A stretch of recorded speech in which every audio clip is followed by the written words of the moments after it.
be there for 4 years, and that's the only reason we were keeping him on the roster. There's something there to his game, and I think there's reasons to be encouraged about those guys. But as for the rest of the team right now, it's like I told you. I don't even really know where we're at with this team right now because, you see that Oregon game. You see that there is potential for them to still be a good enough basketball team to win games in the ACC, to beat the mid-major opponents like you should, but it hasn't translated. And, outside of that game, they have not looked like a good basketball team really all year. And I don't know if there's anything that is going to change. I mean, this team, maybe they can get some motivation off the fact that they're not going to have Cole Anthony and that they need to rally around each other. But I don't know anymore. I really don't at this point. But it's like we said. I mean, we're not going to stop watching them.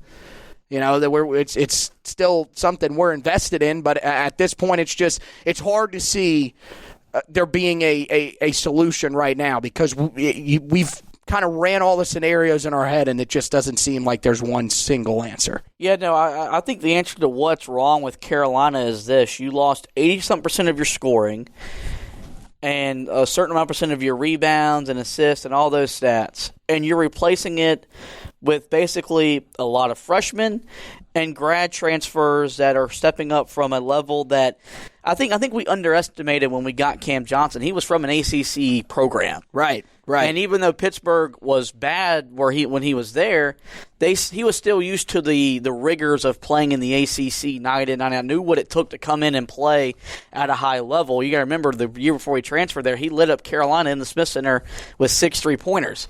And so you knew, okay, when we got him, well, he can play. And that's the thing. I touched on this post game, and it got a lot of feedback. Tar Heel fans wanted us to get into the current day era of how we play college basketball, which is you're going to bring in some one-and-dones, and you're going to bring in grad transfers to offset that. I know you couldn't foreseen a Kobe White leaving his first year. We kind of expected Nazir Little to go after year one. But just imagine if Kobe White was back. Now, I'm not going to blame Kobe White for leaving because you can't say no to the money. Go secure your future and go secure your family. But there was nothing in the reserve tank for when he left, especially once you lost Seventh Woods. And I think that's something that we have completely forgot about was not us. Seventh Woods wasn't anything great. He wasn't the player we thought we were getting when he committed. But he could do things that you needed at certain times, which was not turn the ball over and play solid enough defense to keep you in the game whenever Kobe White or Joel Berry sat on the bench. Carolina doesn't have that when Cole Anthony left the floor, and now Cole Anthony's not going to play for we don't know how long. Right. And it's something that when he left, we didn't think about. But now when you're sitting there at 6-4, you're unranked. You come in 95th in the first NCAA net rating, which is something as a statistic they use when they start seeding the tournament field later in the season. Oh, you're not even close. You're not even an NIT team at this point, according to that. And that's the thing. Carolina is not built to function as a one-and-done program. This podcast is named after Roy Williams because he's a Hall of Fame head coach and a man that I trust with my life more than I trust my father. He doesn't have many flaws in life. His one flaw is that he does not coach young talent great. He needs older players, and that's okay because Carolina and Villanova and Virginia have all shown within the last 5 years the best way to win a national championship isn't with just supreme talent. Right. It's with experienced and seasoned talent. Carolina doesn't have that. Brandon Robinson's a senior who's never played starter-like minutes, And Garrison Brooks, while he's been a starter, has never been asked to be a number 1, number 2, hell, a number 3 option on the offensive end. That's why you're 6-4, and that's why you're looking up at the season wondering, how the hell do we go 500 in the ACC and make the NCAA tournament? Yeah, no, I think you're exactly right about that. I mean, Garrison Brooks, you bring up a good point, a guy that when he came in, I mean, we thought that Sterling Manley was probably going to be the big name out of the two, and now he's having to adjust, play a big offensive role when he was a guy that came in and was pretty much there because of his defensive prowess. You look at a guy like you mentioned in Brandon Robinson. Last year went from a guy that was averaging roughly 8 to 10 minutes off the bench. Now you're expecting him to come in and with this injury to Cole Anthony, be one of, if not your leading scorer. That is a humongous step up, and I don't think that people are understanding that. They are looking at Brandon Robinson thinking that this should be a guy that should be out there taking over games and should be playing like a 5-star. Brandon Robinson was not a 5-star. And guess what? That's all right. You need those types of guys on your team. They just can't be playing this expansive of roles if you want to compete the way that you're used to. And guess what? We have no choice but to buy into this now, because this is kind of where we're at over the next couple of years unless you can sort of make some adjustments in these future classes. Some people said, well, they've made those adjustments in the 2021 class. Then again, I don't really know exactly how basketball recruiting works with the classes, because it confuses me. The 20 class is going to be R.J. Davis, Caleb Love, Walker Kessler, Day'Ron Sharp. Those are 2020 guys, right? Yes. Okay. I'm just trying to follow. But, I mean, here's the thing. I don't know if they're going to be able to fix that. If you want to get that same level of talent, and I know the classes that everybody's going to turn back to, well, look at the class when we landed Justin Jackson, Joel Berry, and Theo Pinson. Okay, they don't make guys like that anymore. Let's just be real honest. These guys, when they come out of high school, if they are 5-stars, when they are on the travel circuit and everything like that, it is pumped into their brain that you are going to college for 1 year so you can then go to the NBA. And these NBA scouts, they will lie to you and tell you that they think you're going to go high in the draft. Tony Bradley got lied to. He came out early. Now his career is pretty much in the G League. He's a guy that's not contributing to the Utah Jazz in a significant way. Where if he had come back, it might have been a different career path for him. And, I mean, you can't say, well, you know, that's going to drop your draft stock if you come back and keep going. Look at where Cam Johnson got drafted this year. He was a graduate. So I'm going to be honest with you. They're just lying to you to try to get you into the NBA. This is what they do now. And I told you when we were talking last night, I think at this point, as a Carolina fan, I don't know about all the other fans around the country, Kentucky, Duke fans who like the one-and-done type scenarios. If you're a Carolina fan, you should be a huge supporter of them going back to, you can go straight out of high school to the NBA. Because right now, the one-and-done lifestyle is not built for you. And guess what? People are saying, well, that shows that Roy Williams isn't that great of a coach. Dean Smith would not have been able to handle the one-and-done era either. That is just not how they like to coach. They want to have veteran guys that can be leaders on the floor for them. They want coaches on the floor, not just you have to do all the coaching from the sideline. And this year, you have to do all the coaching from the sideline because as I put in my analysis, this team hasn't bought in.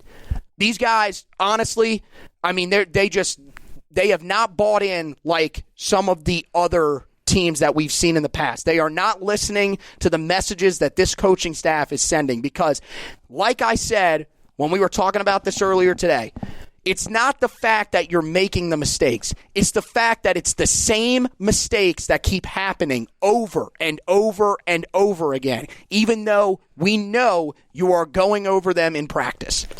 So, I mean, that's the thing. And look, we can't say anything because we're not the ones that are out there playing. We're not the ones that have to go through practice every day. I'm not trying to say that it's easy. Believe me, I'm not trying to say that it's easy. I know it's not. But if you're going to find a way to win the amount of games that you should to get into the NCAA tournament, you have got to listen to what Roy Williams is telling you, and you've got to execute it the way that he's telling you to execute it. Because if you keep trying to play the way you're playing right now, you will not stand a chance in hell of making the NCAA tournament if you can't beat Wofford. Yeah, I mean, I'm with you. I think the NBA needs to make a decision whether either you can come out at high school or you've got to wait. I think 2 years. I know the NFL has 3. I think 2 is fine for the NBA because you go after your sophomore year. It's already the whole one and done process has watered down the NBA product as it is because these guys just aren't ready at 18 unless you've got a Zion or an Anthony Davis. You got a handful of guys that their body is ready at 18 to play 82 games against the best players in the world. So they need to adjust that, and it would make a lot of this recruiting a little bit easier. The thing is, I look at Carolina, and the question is it fixable? And the answer to that question is yes, because every problem has an answer. The answer to that problem is Carolina's got to get better in certain areas where they're just not good at right now. You're not dominating the painted area. You're not forcing turnovers. You forced 5 turnovers yesterday against Wofford. Now, look, right. I know Wofford's a pretty good mid-major program, but you can't turn over Wofford, and so you forced 5 turnovers. You only got 4 points out of this. That's less than 1 point per turnover that you're forcing. Your layup percentage is yesterday you were 9 of 23 on layups. Yeah, I haven't kept up with the stat all season, but just from when I looked at the stat earlier this year in one of my analysis articles, I would say I'm willing to bet that layup percentage is below 50% this year, which is inexcusable. Horrible. That is horrible. Like that, I mean, a layup is literally, besides a dunk, a layup is the easiest basket to make in basketball because you're right at the rim, and they're not finishing. You want to know why they were so successful in the game against Oregon? How many second chance points did they have? That is what makes this team so successful, especially when you're struggling shooting the basketball. And that's why you need your big men to crash the glass, and it's just not happening. That was my next point. Yesterday, you grabbed 18 offensive rebounds. Right. 18. That's a pretty good number. You got 10 second chance points. Yeah. It's got to be better than that. Got to be. I've referenced this many a times in conversation. The thing about what made the early Marcus Page teams really good, even though they weren't extremely talented, was that they did those little things good enough to keep you in the hunt in the ACC. They rebounded the hell out of the basketball and finished then when they got into March, you thought you still, when you entered the tournament, even though we were a 6 seed, an 8 seed, or whatever, you still felt like, we could probably make a run at this thing. Because they did those areas of the game well, because those teams couldn't shoot like this team. Oh, yeah, no. I mean, if somebody made the comment that Leslie McDonald would be the best shooter on this team if he was here. And, I mean, yeah, we're not – I mean, you're not lying about that. Although right. Leslie, I think, was a guy that was a little bit of a better shooter than some people will give him credit for. He had his struggles towards the end of his career. But, yes, I think right now that is probably a factual statement. And you mentioned Seventh Woods. And I saw this stat from Brian Ives of ESPN, who, big-time Tar Heel guy who tweets out all sorts of Tar Heel stats. Seventh Woods' field goal percentage from a year ago would be the highest on this Tar Heel team this year. So many people were critical of Seventh Woods in the offseason when he left, saying we don't need him because he can't shoot the basketball. He can't do this. He can't do that. Well, I'm going to tell you, if he was on this team, I am willing to bet this team would not be 6-4 right now. Yeah, that stat sums up why Carolina is 6-4, right, and why they've lost 3 games for the first time, or 3 games in a row for the first time since February of 2018. No, it wasn't that long ago, but just for context, that's where we're at. Look at where it's at, though. That's in February, and look at these losses: Ohio State, Virginia, legit. The problem, Wofford. You can't lose that game. And I can't reiterate this enough. This is nowhere near the same Wofford team. This team will not make the tournament. It's not going to happen. Wofford, you still got Storm Murphy, who's a quality shooter, but without Fletcher McGee, they're without their big man Cameron Jackson, who gave Carolina fits the last 2 games. That's the big thing for me with them, because last year And the year before, they had that inside presence. I mean, this year, we didn't see. They're literally going to live and die by the 3. And I don't think that's something that's going to get them to the tournament. And Carolina lost to this team. That's what I'm trying to say, is that these people that are trying to look at this and say, well, it's still December. We've lost to Wofford before. This is different. It's time to wake up and realize that you can be as positive as you want. But at the same time, it's okay to look at this team and say, okay, something is clear.